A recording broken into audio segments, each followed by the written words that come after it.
గారి సందేశం.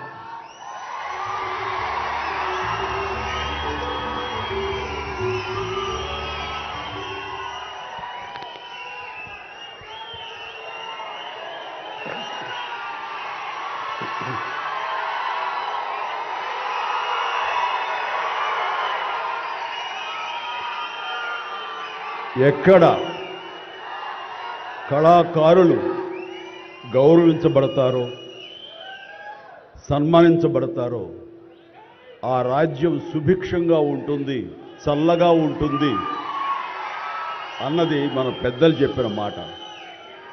ఈ రోజున ఈ పౌర సన్మాన సభ చూస్తుంటే, ఇంతమంది వేల మంది తరలి వచ్చేటువంటి సభ చూస్తుంటే, ఇంత పద్మ పురస్కారాలతో ఇంతమంది కళాకారులకు, గొప్ప వ్యక్తులకు ఇక్కడ సన్మానం జరుగుతుంటే నాకు అది అక్షర సత్యం అనిపిస్తుంది.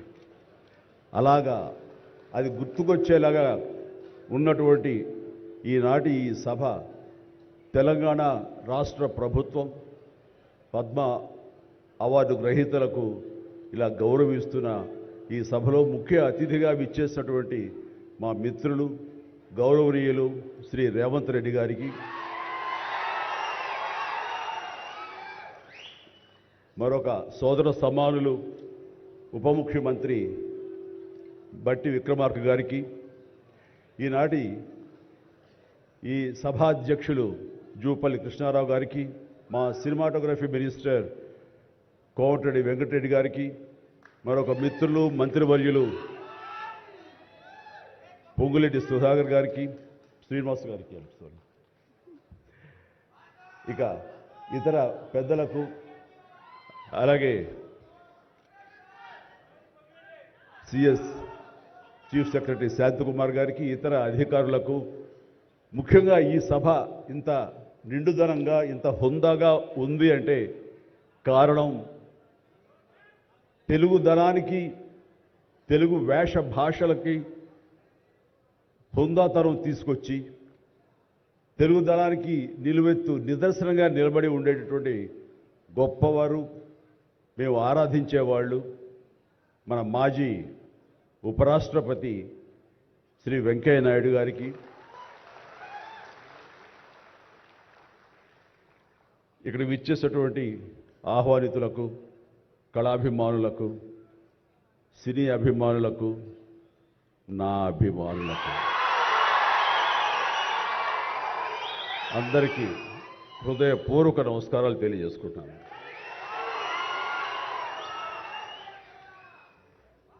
నాకు నిజంగా మా ఇంట్లో అడిగారు, పద్మ విభూషణ్ అవార్డు అనౌన్స్ చేయగానే చాలా ఆనందంగా, ఎంత ఆనందపడుతున్నారు ఏంటంటే, నిజంగా పద్మభూషణ్ అవార్డు వచ్చినప్పుడు నాకు ఉన్న ఆనందం అంతా ఇంత కాదు. కానీ ఇన్నేళ్ల తర్వాత ఇప్పుడు ఈ పద్మ విభూషణ్ అవార్డు వచ్చినప్పుడు నిజంగా అంత ఉత్సాహం లేదు. ఏదో వచ్చింది, సంతోషం, గౌరవంగా స్వీకరించాలి, ఎంత ప్రజాభిమానం అని అనుకుంటూ ఉన్నాను. కానీ ఆ తర్వాత తరలి వచ్చేటువంటి వివిధ ప్రాంతాల నుంచి మనుషులు కానివ్వండి, వ్యక్తులు, అభిమానులు, సినిమా పరిశ్రమ నుంచి కానివ్వండి, రకరకాల అసోసియేషన్స్ కానివ్వండి, అలా ఎంతోమంది రాజకీయ ప్రబుద్ధులు కానివ్వండి, అందరూ గత వారం రోజులుగా ఎడతెరిపి లేకుండా వాళ్ళు ప్రశంసలు కురిపిస్తున్నారంటే ఆ ఆనందం ద్విగుణీకృతమైంది. ఎంతో ఉద్వేగానికి, ఎంతో ఇదిగా అవార్డు ఇవ్వని అభిమానం, అవార్డు ఇవ్వని ఉత్సాహం, ప్రోత్సాహం మీ కరతాళ ధ్వనుల ద్వారా, మీ ప్రశంసల ద్వారా ప్రతి ఒక్కళ్ళు మనసారా ఆశీర్వదిస్తుంటే, చాలు ఈ జన్మ, ఇది పూర్వజన్మ సుకృతం, ఎప్పుడో చేసుకున్న పుణ్యఫలం, మా అమ్మానాన్నలు వాళ్ళకి జన్మించేందుకు వాళ్ళు చేసిన పుణ్యఫలం నాకు ఈ విధంగా సంక్రమించిందంటూ నేను నిజంగా మనసు స్పందించి అలా భావిస్తాను. అదే మీ ముందు ఉంచుతున్నాను. ఇక నాకు తెలిసి ప్రప్రథమంగా అవార్డులు అనౌన్స్ చేసిన వెంటనే ఒక ప్రభుత్వం స్పందించి వారికి ఈ రకంగా సన్మానం చెయ్యాలి అనే భావం రావటం అన్నది బహుశా ఎప్పుడు జరగలేదు. ఇదే మొట్టమొదటిసారి జరిగింది. దానికి ప్రధానమైన కారణం యువకులు, డైనమిక్ లీడర్ మన ముఖ్యమంత్రి రేవంత్ రెడ్డి గారు, అలాగే వాళ్ళ సహచర మంత్రి వర్యులు వీళ్ళందరూ ఒక్కడిగా అనుకుని స్పందించిన మనసుతోటి మన వాళ్ళని మనం గౌరవించుకోకపోతే ఎలాగ గౌరవించుకోవాలి అంటూ అన్నది నిజంగా చెప్తాను. సభాముఖంగా వారికి నా హృదయపూర్వక ధన్యవాదాలు తెలియజేస్తాను. అంటే సన్మానాలకి ఇక్కడ నేనున్న కానీ మన వెంకయ్యనాయుడు గారు కానీ ఇతర పద్మ అవార్డీస్ కానీ ఎవరు కొత్త ఏం కాదు. వాళ్ళు రకరకాలుగా విధాలుగా వాళ్ళు సన్మానించబడుతూ ఉంటారు. కానీ సరిగ్గా ఇలాంటి సమయంలో ప్రభుత్వం ముందుకు రావడం అన్నది వారు ఈ కళాకారులకి కళలకి వారు ఇస్తున్న ప్రాముఖ్యతకి నిజంగా మనస్సు స్పందించి నేను నా అభినందనలు తెలియజేస్తున్నాను. ఇందులో భాగంగా నిన్న మొన్న ముఖ్యమంత్రి గారు అనౌన్స్ చేశారు. ఇక్కడ నంది అవార్డ్స్ అనేవి ఒకప్పుడు ఇస్తూ వచ్చాము. నంది అవార్డ్స్ అనేది తర్వాత అదేదో గత చరిత్రలాగా అయిపోయి మాకు అందరికీ చిన్న డిసప్పాయింట్మెంట్ ఉంది అటు ఇరు రాష్ట్రాల్లో కూడా. అరే కళాకారులు ఇంత నెగ్లెక్ట్ చేస్తున్నారు, ఇంత నిర్లక్ష్యపరుస్తున్నారు, ఎందుకు ఉత్సాహపరచట్లేదు? అది పెద్ద గొప్ప విషయం కూడా కాదు అది. అండ్ అది ఇస్తే కనుక చాలామంది చాలా ఉత్సాహం ఉంటుంది. ఆ ప్రోత్సాహంతో మరింత ముందుకెళ్తారు. తద్వారా ఎన్నో సినిమాలు కానీ నాటకరంగం కానీ ఇవన్నీ అభివృద్ధి చెందుతాయి. తద్వారా ఎంతోమందికి ఎంప్లాయ్మెంట్ కానివ్వండి, ఎంతోమంది ప్రోత్సాహం కళాకారులు ఇంకొంచెం రావడం కానివ్వండి. ఆ రకంగా ఈ రోజున చూస్తే కనుక మన సినిమాలు ప్రపంచవ్యాప్తంగా ముందుకెళ్తున్నాయంటే అలాంటి ప్రోత్సాహం అలాంటి ఉత్సాహం ఉండబట్టే. సో ప్రభుత్వ పరంగా కూడా అలాంటివి ఉంటే కనుక ఇది మరింత ముందుకెళ్ళడానికి అవకాశం ఉంది. అది గుర్తెరిగి ఈ రోజున ఆ అవార్డులు మళ్ళీ మనం రెజ్యూమ్ చేస్తాం, మళ్ళీ తిరిగి మళ్ళీ ఇస్తామని ఆ నిర్ణయం తీసుకోవటం, దానికి పేరు ప్రజాగాయకుడు. జీవితం అంతా కూడా రెవల్యూషనరీగా మార్పు తీసుకురావాలని ప్రయత్నించే నిరంతర శ్రామిక కళాకారుడు శ్రీ గద్దర్ గారు. గద్దర్ గారి పేరున అవార్డులు ఇవ్వటం అన్నది ఎంతో సముచితం, ఎంతో ఆనందం, ఎంతో ముదాహం. అలాంటి నిర్ణయం తీసుకున్నటువంటి మా ముఖ్యమంత్రి రేవంత్ రెడ్డి గారికి వారి సహచర్యులకి నేను మనస్ఫూర్తిగా నా హృదయ ధన్యవాదాలు ఈ సభాముఖంగా తెలియజేస్తున్నాను. అండ్ ఇక్కడ నాకు ఈ అవార్డు రావడం ఆనందం, కానీ ఆనందం మరింతగా ఉండటానికి కారణం మేము చిన్నప్పటి నుంచి ఎంతో అభిమానించి ఆయన చూసుకుని ఇన్స్పైర్ అయ్యాం. వారే స్టూడెంట్ లీడర్గా ఉండి జయాంధ్ర కోసం అప్పట్లో స్టీల్ ప్లాంట్ కోసంగా ప్రయత్నం చేసినటువంటి వెంకయ్యనాయుడు గారు. ఆయన వైజాగ్ కాలేజీలో యూనివర్సిటీలో ఆయన స్టూడెంట్గా ఉన్నప్పుడు ఆయన ఇచ్చిన పిలుపుకి ఎక్కడో నర్సాపురంలో ఉండే మేమందరం స్పందించి స్ట్రైక్ చేయడం అనేది జరిగింది. ఆ రోజు నుంచి కూడా మాకు ఒక లీడర్ లాగా, మా నాయకుడిలాగా ఆయన మేము భావిస్తూ వచ్చి నన్ను అలాగా మేము ఎదిగాం. ఆయన అప్పటి నుంచి అబ్జర్వ్ చేస్తూనే ఉన్నాను. ఆయన వాగ్ధాటికి నేను పెద్ద ఫ్యాన్ని. ఆయన మాట్లాడే మాటలు అలాగా నోరు వెళ్ళగట్టి చూస్తుంటాను. ఇప్పుడు కూడా అదే ఎదురు చూస్తాను. ఆయన ఎంత ఓపికగా మాట్లాడతారో తెలియదు, కానీ డెఫినెట్గా అలరిస్తారంటూ ఎలాంటి సందేహం లేదు. సో ఆ రోజు నుంచి ఈ రోజు వరకు కూడాను ఆయన రాజకీయంగా ఒక హుందాతనంతో రియల్ స్టేట్స్మెన్ ఇన్ పాలిటిక్స్ అన్నది ఆయన నిర్మాణాత్మకంగా అలా ముందుకెళ్తూ ఈ రోజున అత్యున్నతమైన పొజిషన్ మాజీ ఉపరాష్ట్రపతిగా ఆయన నిర్వహించి తన బాధ్యతలు చేశారు. కానీ ఆయన ఎప్పుడూ మదన పడుతుంటారు. నాతో కూడా ఆయన షేర్ చేసుకున్నారు. రాజకీయాలు రాను ఇలాగా దుర్భాషలతోటి వ్యక్తిగత విమర్శలతోటి ఇలా దిగజారిపోతున్నాయి చిరంజీవి గారు. ఇది కాదు, ఇది ఆ హుందాతనం ఉండాలి. ఉండి కూడా ఎన్ని సాధించాం మేము. అది ఇదవుతున్నట్టు ఎంత మదన పడుతున్నారంటే వన్ కూర్చున్నప్పుడు ఆయనతో నాతో చెప్పినప్పుడు ఇప్పుడు కూడా అలాగే అయిపోతుంది. అలా అవ్వకుండా ఉంటే బాగుంటుంది అంటే అలాంటి అవ్వకుండా ఉంటే బాగుంటుందన్న ప్రయత్నంలో నేను కూడా మిమ్మల్ని ఇన్స్పిరేషన్గా తీసుకుని నేను వెళ్ళినవాడేనండి. కానీ ఆ ధాటికి ఆ మాటలకి మాట పడటం మాట అనటం ఇది నా వల్ల కాదు, మీలాగనే. కాబట్టి నేటి రాజకీయాల్లో మనం అన్ఫిట్ అంటారా, లేకపోతే మనలాంటి వాళ్ళు ఇలాగా ఎగైన్ ప్రతిసారి ప్రతి చోటని చెబుతూ ఉంటే ప్రజలు వాళ్ళు మోటివేట్ అయ్యి అలా దుర్భాషలాడి రాజకీయంగా వ్యక్తిగతంగా విమర్శ చేసే వాళ్ళని కానీ తిప్పి కొట్టగలిగితే ఖచ్చితంగా మీరనుకున్నది నేను అనుకున్నది జరిగి తీరుతుందండి. ఒక వాజ్పేయి గారు ఆ రోజుల్లో స్టేట్స్మెన్ అంటారు. ఆయనలాగా మళ్ళీ అంత హుందాతనం మళ్ళీ మనం ఈ రోజున మనం వెంకయ్యనాయుడు గారిలో చూస్తున్నాం. అయితే ఆయన రాజకీయంగా కొంచెం విశ్రమించారు కాబట్టి ఈ రోజున ప్రజలే ఆలోచించుకోవాలి. అలాగా నోరు జారే వాళ్ళని దుర్భాషలాడుతూ వ్యక్తిగత విమర్శలు చేసే వాళ్ళని తిప్పికొట్టే విధంగా నిర్ణయించి శక్తి మీకే ఉన్నది, మీరే నిర్ణయించుకోవాలని చెప్తున్నాను.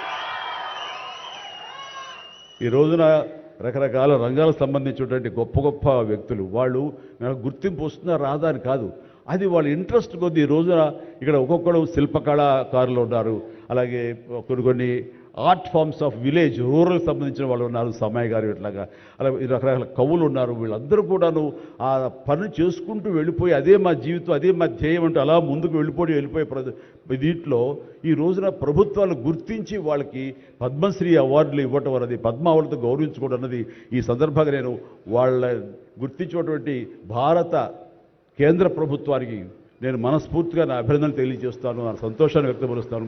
దీనికి మరీ ముఖ్యంగా మన ప్రియతమ నరేంద్ర మోడీ గారు ప్రధానమంత్రి, ఆయన దీన్ని గుర్తించి అలాగా ఇవ్వడం జరిగింది. ఇక్కడ ఒక విషయం చెప్పొచ్చో చెప్పకూడదో తెలియదు, కానీ ఒక విషయం చెప్తాను. మధ్యాహ్నం నాకు అవార్డు మీకు ఇవ్వాలనుకుంటున్నాము, మీకు మీ కన్ఫర్మేషన్ కానీ మీ యొక్క ఆమోదం మాకు తెలియాలంటూ హోమ్ డిపార్ట్మెంట్ నుంచి ఫోన్ ఇచ్చినప్పుడు ఒక షాకు లోన్ అయ్యాను. అప్పటికి ముందు నుంచి స్పెక్యులేషన్స్ ఉన్నాయి, కానీ నాకు ఇవన్నీ కూడా వస్తాయి లేవో అనే దాని మీద ఎప్పుడో మీమాంస ఉండేది నాకు. వాళ్ళు చెప్పగానే సంతోషించాను. సో ఈవినింగ్ ఎన్నింటికి వస్తుందని వాళ్ళు 6-7 o'clock వస్తుంటే అప్పటి నుంచి అలా టీవీలు ముందు కూర్చున్నాను. సో కొంతసేపు చూసేసరికి రాలేదు ఆ వచ్చినాయి అని గబగ నేను సర్దుకొని కూర్చుంటే ముందు పద్మశ్రీ అవార్డులు ఒక 34-36 వచ్చినాయి. ఆ తర్వాత నెక్స్ట్ మందే కదా అనుకుంటూ అందరూ సర్దుగా రెండు పిల్లలు గొడవ చేయకుండా కూర్చోండి రే ఇష్యూగా నా పేరు వస్తుంది అంటూ కూర్చాను. అరగంట అయింది రాలేదు, గంట అయింది రాలేదు, గంటన్నర అయింది. ఓరి బాబు ఏంటిది, ఏదైనా తిరిగి ఏమైనా మారుస్తారా, మనకి వచ్చే అవకాశం లేదని చిన్న మీమాంసలో ఉన్నారు. ఆ తర్వాత వచ్చిందనుకోండి, ఆ తర్వాత ఇదే డౌట్ నేను మన వెంకయ్యనాయుడు గారి ఇంటికి వెళ్ళి నేను ఆయన గౌరవంగా ఆయన సన్మానించుకున్నప్పుడు ఆయన ముందు చెబితే ఇదంతా కూడా నరేంద్ర మోడీ గారు ఒక ఆలోచన అండి. పద్మశ్రీ అవార్డులు చాలా బడుగు బలహీన వర్గాలకు సంబంధించినటువంటి చిన్న స్థాయి కళాకారులకు వచ్చింది. ఒకేసారి వెంకయ్యనాయుడు గారి పేరు, చిరంజీవి పేరు, పద్మ సుబ్రహ్మణ్యం పేరు, వైజయంతిమాల బాలి పేరు వస్తే కనుక అది సుస్పష్ట, అది ప్రముఖంగా వేసేస్తారు. అలా వేసినప్పుడు వీళ్ళ గురించి ఎవరు చెప్పుకుంటారు? కాబట్టి వీళ్ళ గురించి చెప్పుకోవాలి అంటే గంటన్నర టైం మధ్యలో గ్యాప్ ఇవ్వండి. గంటన్నర వరకు వాళ్ళ గురించి చర్చ జరుగుతుంది. వాళ్ళు ఎవరు అంటారు, ఇక్కడ సమ్మయ్య ఎవరు, ఆచార్య గారు ఎవరు, ఇలా పేర్లని చెప్పుకుంటూ వాళ్ళ గురించి ఆలోచిస్తారు, చర్చించుకుంటారు. వాళ్ళకి గుర్తింపు వస్తుంది. అది రిజిస్టర్ అయిన తర్వాత దెన్ చిరంజీవి వెంకయ్యనాయుడు గారు ఏంటప్పుడు ఇష్టం అన్నారు. అది నిజంగా గొప్ప ఆలోచన, గొప్ప ఇది. వారి గురించి తెలుసుకున్న తర్వాత నాకు నరేంద్ర మోడీ గారి మీద గౌరవం మరింత పెరిగింది ఆయన ఆలోచించి. సో ఇలాంటి సన్మానం జరగటం అన్నది నాకు నిజంగా అత్యంత గౌరవంగా భావిస్తాను. నా జన్మ సార్థకమైందని భావిస్తున్నాను. ఎన్నో కార్యక్రమాలు చేశాను. ఇది సినిమాల్లో రాణించిన కూడా సినిమాల్లో ఎంతో ప్రప్రథమ స్థానంలో ఎన్నో సంవత్సరాలు దశాబ్దాలుగా ఉండటమే కాకుండా ఆర్టిస్ట్కి సామాజిక బాధ్యత, సామాజికటువంటి సేవ చెయ్యాలి. అది నేను అనుకోను కాదు, ఏమీ కాదు, నాకు అనిపించి నా అభిమానులు అందరూ కలిపి వాళ్ళు ఎంతసేపటికి సినిమా థియేటర్లకో వాల్ పోస్టర్లకో పాలాభిషేకాలకో వీటి కొట్టుకోవడాలు వీటికి ఉండేటటువంటి కల్చర్ని మనం మార్చాలి అనే ఉద్దేశంతో వీళ్ళందరూ శక్తివంతులు. ఇలాంటి శక్తిని అన్గైడెడ్ మిస్సైల్లా ఉండకుండా దీని అన్నింటి ఛానలైజ్ చేస్తే కనుక వీళ్ళ చేత సత్కార్యాలు మనం చేయించుకోవచ్చు అనే భావం నాకు లేట్ 90s వచ్చింది. అందులో భాగంగా ఆ రోజున బ్లడ్ దొరకక ఎంతోమంది మరణిస్తున్నారని తెలిసిన తర్వాత ఇంతమంది ప్రజానీకం ఉండి కేవలం బ్లడ్ అనేది హాస్పిటల్లోనో లేకపోతే ఫార్మస్యూటికల్స్లోనో దొరకదు మనకి. అది మనిషి ఇంకో మనిషికి ఇస్తేనే దొరుకుతుంది. అలాంటిది మనుషుల్లో ఇన్స్పైర్ చేయక వాళ్ళు స్పందింపచేసే విధంగా ఎవరు ముందుకు రాక జరుగుతుంది. కాబట్టి నేను ఎందుకు చేయకూడదు? నా అభిమానులు అనేవాళ్ళు ఎస్ ప్రాణం ఇస్తామంటారు. ప్రాణం వద్దు, రక్తం ఇవ్వండి అంటూ నేను 25 సంవత్సరాల క్రితం ఇక్కడ బ్లడ్ బ్యాంక్ పెట్టిన తర్వాత ఈ ఉత్సాహం ఏమైనా పొంగులాగా ఉండి తర్వాత చల్లబడిపోతుందా అని అనుకున్నాను. కానీ లేదు, ఒక జీవనదిలాగా సాగుతూనే ఉంది. ఈరోజు కూడా మీ అందరి ప్రభావంతో ఎక్కడ మంచి కార్యక్రమం కానీ పుట్టినరోజు కానీ శుభకార్యం చేయాలన్న ప్రతి ఒక్కరు రక్తదానం కోసం ముందుకు వస్తున్నారు, రక్తదానం ఇస్తున్నారు అంటే కనుక దానికి ప్రప్రథమంగా నడుం బిగించింది నేను, నా అభిమానం చెప్పలో గర్వంగా ఉంది నాకు ఈ రోజుకి. అలాగే మన కరోనా క్రైసిస్ వచ్చినప్పుడు బయటికి వెళ్ళే అవకాశం లేదు, ఉపాధి లేదు, ఇంట్లో కట్టుబడి ఉండాలి. ఇలాంటి పరిస్థితుల్లో వాళ్ళందరికీ నిత్యావసర వస్తువులకు చాలా కష్టపడిపోతారు అనుకున్నప్పుడు నా ఇతర మిత్రుల సహాయ సహకారాలతోటి నేను పెద్ద ఎత్తున వాళ్ళకి 4 నెలల పాటు మన ఇళ్లలో తినే హై క్వాలిటీ గ్రాసరీస్ నేను వాళ్ళకి అందివ్వడం జరిగింది. అది వాళ్ళు బయటికి రాలేరు, పోలీసులు వాళ్ళు చాలా స్ట్రిక్ట్గా ఇంటికే పరిమితం చేస్తారు, ఏం తింటారు. అప్పుడు నా అభిమానులు నేను ప్రోత్సహించి వెళితే నా అభిమానులు ప్రతి ఇంటికి వెళ్ళి ఆ బ్యాగ్స్ ఇచ్చేవాళ్ళు. అది గొప్పగా నాకు ఎంతో సంతృప్తి ఇచ్చింది. అలాగే ఆక్సిజన్ దొరకని పరిస్థితుల్లో, ప్రభుత్వాలు కూడా చేయలేని పరిస్థితుల్లో, హాస్పిటల్స్ అన్నీ కూడా చేతులు తీసిన పరిస్థితుల్లో నేను నా మిత్రుల సహకారంతో నేను స్వయంగా నా అభిమానులతో వారం రోజుల్లో 32 ప్లేసెస్లో ఈరోజు ఆక్సిజన్ అందివ్వడం జరిగింది. అలాగే కాన్సన్ట్రేటర్స్ ఇవ్వడం జరిగింది. ఇవన్నీ కూడా ఏంటంటే చెయ్యాలనే తపనతోటి. బహుశా ఇవన్నీ కూడాను నాకు ఈ రోజున ఈ అర్హత రావడానికి, ఈ అవార్డు రావడానికి నాకు దోహదపడిందేమో అనుకుంటున్నాను.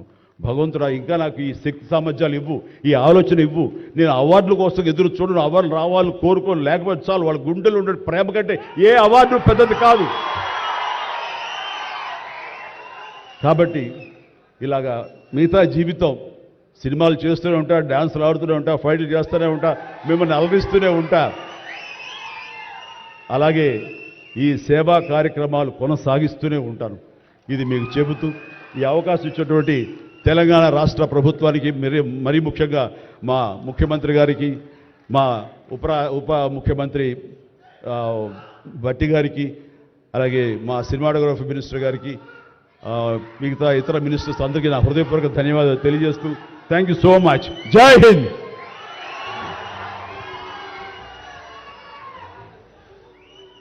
సిఎస్ఆర్ అన్న 3 అక్షరాలకి కార్పొరేట్ సోషల్ రెస్పాన్సిబిలిటీ అన్న ఫుల్ ఫామ్ అందరికీ తెలుసు. కానీ ఇది చిరంజీవి సోషల్ రెస్పాన్సిబిలిటీగా మలచి అది రక్తదానమైన, నేత్రదానమైన, కరోనా సమయంలో అయినా స్పందించే హృదయం ప్రధాన